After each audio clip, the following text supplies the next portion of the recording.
Setelah semuanya ini diakhiri, seluruh orang Israel yang hadir pergi ke kota-kota di Yehuda, lalu meremukkan segala tugu berhala, menghancurkan segala tiang berhala, dan merobohkan segala bukit pengorbanan dan mezbah di seluruh Yehuda dan Benyamin, juga di Efraim dan Manasye, sampai musnah semuanya.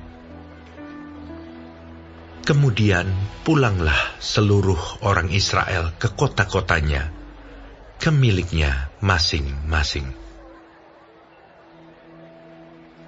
Hizkia menetapkan rombongan para imam dan orang-orang Lewi, rombongan demi rombongan, masing-masing menurut tugas jabatannya sebagai imam atau sebagai orang Lewi, untuk mempersembahkan korban bakaran dan korban keselamatan, untuk mengucap syukur dan menyanyikan puji-pujian, dan untuk melayani di pintu-pintu gerbang di tempat perkemahan Tuhan.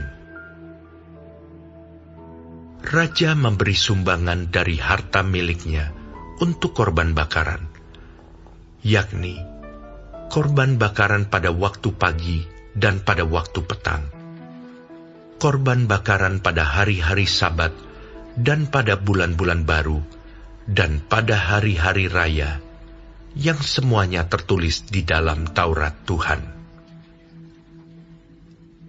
Ia memerintahkan rakyat, yakni penduduk Yerusalem, untuk memberikan sumbangan yang menjadi bagian para imam dan orang-orang Lewi, supaya mereka dapat mencurahkan tenaganya untuk melaksanakan Taurat Tuhan. Segera setelah perintah ini tersiar, orang Israel membawa dalam jumlah yang besar hasil pertama daripada gandum, anggur, minyak, madu, dan segala macam hasil bumi. Mereka membawa juga persembahan persepuluhan dari segala sesuatu dalam jumlah yang besar. Orang Israel dan orang Yehuda yang tinggal di kota-kota Yehuda juga membawa persembahan persepuluhan yang terdiri dari lembu sapi dan kambing domba, dan persembahan persepuluhan yang terdiri dari persembahan kudus yang telah dikuduskan bagi Tuhan Allah mereka. Semuanya itu diletakkan mereka bertimbun-timbun. Mereka mulai membuat timbunan itu pada bulan yang ketiga, dan mereka selesai pada bulan yang ketujuh. Hizkia dan para pemimpin datang melihat timbunan itu, dan mereka memuji Tuhan dan umat-Nya, orang Israel. Hizkia menanyakan para imam dan orang-orang Lewi tentang timbunan itu, dan dijawab oleh Asaria, kepala imam keturunan Zadok, demikian. Sejak persembahan khusus mulai dibawa ke rumah Tuhan, kami telah makan sekenyang-kenyangnya, namun sisanya masih banyak. Sebab Tuhan telah memberkati umat-Nya, sehingga tinggal sisa yang banyak ini. Kemudian Hizkia menyuruh menyediakan bilik-bilik di rumah Tuhan, dan mereka menyediakannya.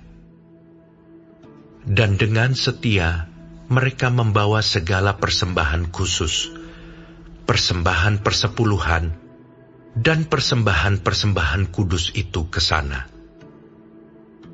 Konanya, seorang Lewi, mengawasi semuanya, dan Simei, saudaranya, adalah orang kedua. Sedang Yehiel, Azazia, Nahat, Asael, Yerimot, Yozabat, Eliel, Yismakia, Mahat dan Benanya adalah penilik di bawah konanya, dan Simei saudaranya itu sesuai dengan petunjuk Raja Hizkia dan Azaria, kepala rumah Allah. Dan Kore bin Yimna, seorang Lewi, penunggu pintu gerbang di sebelah timur, mengawasi pemberian-pemberian sukarela untuk Allah, serta membagi-bagikan persembahan khusus yang untuk Tuhan dan persembahan-persembahan Maha Kudus. Di kota-kota imam, ia dibantu dengan setia oleh Eden, Minyamin, Yesua, Semaya, Amaria, dan Sekanya dalam pembagian itu kepada saudara-saudara mereka menurut rombongan, kepada orang dewasa dan anak-anak, kecuali kepada setiap orang yang masuk ke rumah Tuhan menurut hari-hari yang ditetapkan, menurut tugas jabatan yang ditugaskan kepadanya, dan menurut rombongannya, yakni mereka yang tercatat dalam daftar sebagai laki-laki yang berumur 3 tahun ke atas.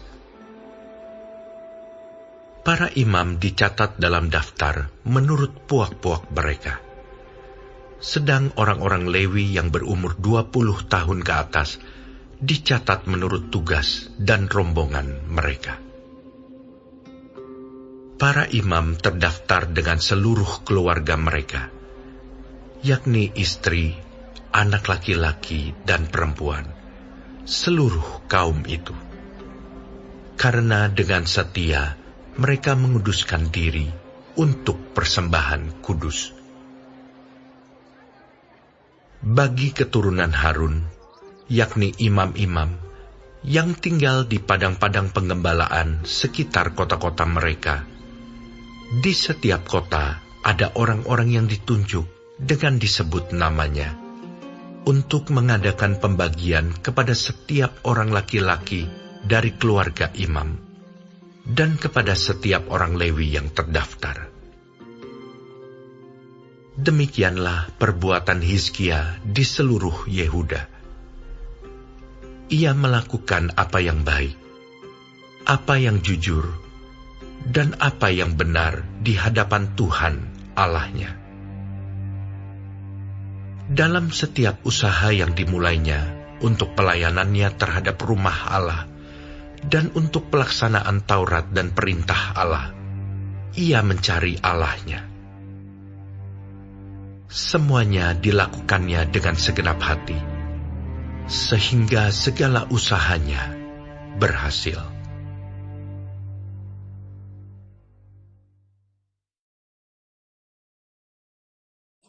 Shalom semua jemaat Tuhan, kembali kita di dalam pendalaman Alkitab Clearsight. Sekarang kita sudah memasuki kitab 2 Tawarik 31. Tuhan Yesus memberkati. Reformasi yang dilakukan oleh Hizkia belum selesai. Masih ada yang memerlukan pengaturan. Setelah menetapkan aturan dan tugas para imam dan suku Lewi, Hizkia memberikan persembahan untuk korban bakaran. Ia juga melibatkan rakyat untuk memberikan sumbangan yang akan dikhususkan bagi para imam dan kaum Lewi. Dan rakyat pun memberikan respon yang baik. Mereka membawa hasil panen pertama, persembahan persepuluhan, dan persembahan khusus. Semuanya itu diberikan dalam jumlah yang besar. Semua persembahan yang masuk dikelola dengan baik, didistribusikan kepada yang seharusnya. Imam Ajaria membantu di dalam mengorganisirnya. Semua itu bisa karena Hizkia terlebih dahulu mencari kehendak Tuhan.